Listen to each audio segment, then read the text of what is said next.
Welcome back to Houston Live. We have moved into the kitchen to talk about all things Easter, my favorite holiday. Can you believe it? Only 37 days away. Okay, that is a trip. Well, in a few days, you can start celebrating Easter early. There's a new show on the Food Network called Spring Baking Championship Easter. And guess what?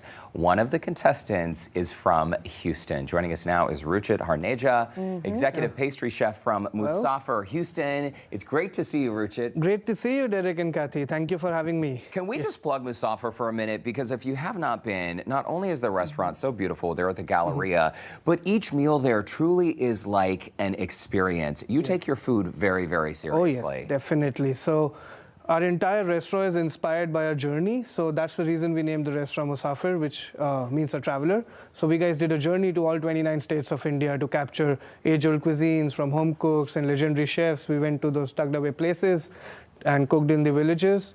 And then we have reinvented and reimagined those traditional dishes into very contemporary versions. It's so cool. And these are like works of art. Kathy and I are afraid to eat them, right? And very quickly, too, so you're from India, what's known as the Pink City, Jaipur. Yes. And you have a very special connection to Easter, which sort of inspired some of what we'll learn today. This is beautiful. Yes, so I'm born and bred in Jaipur, as you said.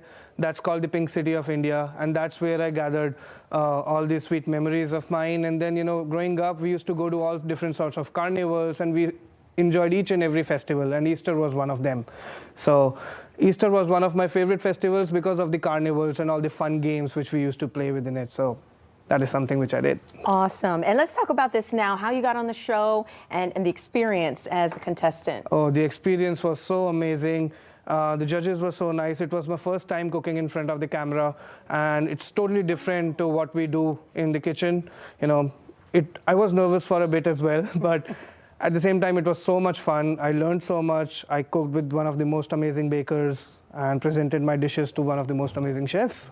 So that was a wonderful experience. Well, and these clips from the show, it looks colorful and fun. I love that there was even a bunny DJ. That is hilarious. Oh, yes. You got to tune in. It starts airing next Monday. But in the meantime, you have brought some of your magic to Studio B. Can you tell us some of the items we have in front of us before showing us how to make your pastry?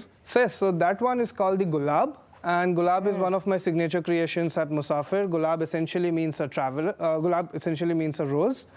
And oops. Fail. So, Sorry.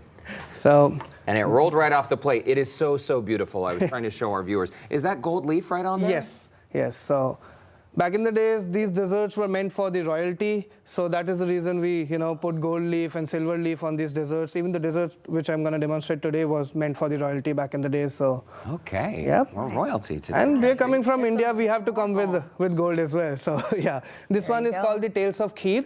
Kheer is a very humble preparation. It's rice pudding. And we have elevated it to this level wherein there are different versions of kheer in this from different states of India. The top one is called Raudi Kheer, which is from northern part of India. And the middle one is called Benami Kheer. It has a very intriguing story attached to it. Benami means something which has no name. And it has a secret ingredient which you all have to guess after eating it. Okay, well, it looks very elaborate. I know there are a lot of steps. Ruchit, tell us, you're making like a warm almond fudge, is that right? Yes, so I've grown up eating this fudge. It's my mom's recipe, and what I'm going to do here is, we've made a paste out of almonds and milk. Okay. And I'm going to put some ghee into a pan. Ghee is clarified butter. Yeah, nice and thick. Yep. And then I'm going to put almond paste, which is basically pasted almonds and milk. And as you can see, the almond paste is not grinded to a very fine paste. It has to be granular. It has to be coarse. And that is when you get that texture. The texture, right. Okay. Yeah. And then what you have to do is you have to cook it for about 30 to 45 minutes until, it gets to this consistency.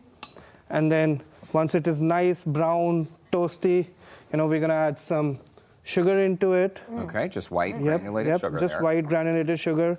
So I've grown up eating this dessert from my mom. And, this is very healthy as well because, when you're growing up, almond has a lot of health benefits for your growth. So we had a rule in our house that we were not allowed to step out to play with our friends until we eat a spoon of this one. Wow. So this was, I used to eat it technically every single day. Nice. Then now I'm adding some sweetened condensed milk into this. Yum. This smells delicious. Yep. Already. And then this is how we used to eat it, but I've taken it to a little bit a little level above. So what we have done is, you know, I'll be plating it with some milk chocolate crunch. Okay. And about what temperature do you have that on there, Ruchit? This one has to be really hot. Really hot. Oh, so, yeah. so you cannot leave this unattended. Very patient. Yep. So what I'm gonna do is I'll be putting some milk chocolate crunch in the bottom. This is my addition to the recipe because, you know, it adds a lot of texture to it. Right. Looks so good. And then this is the fudge. I'm gonna put it right on top of it. It's so sweet that you've carried this family recipe. Oh yes. I bet your family's so proud. Oh yeah, my mom would be the most proud person to see this today, that I'm making her recipe. And then what I'm gonna do is I'm gonna put some toasted almonds on top of it.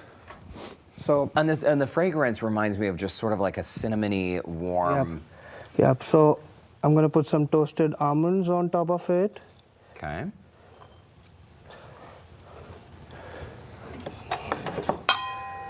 And then I have this milk chocolate disc, which is brushed with edible gold. Wow. So the idea is the almonds are warm, even the pudding is warm inside. The milk chocolate disc is going to melt and it'll look like that. So this is And the then- finished product. Yep. I mean, talk about a work of art. That golden chocolate right on top. Oh, which camera are we on? There we go. Now we can see that at home.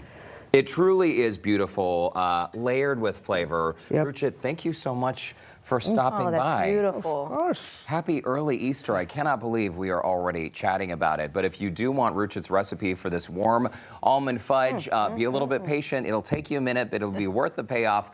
We do have that recipe on our website, HoustonLife.tv. Wow, smells delicious. you. Thank you.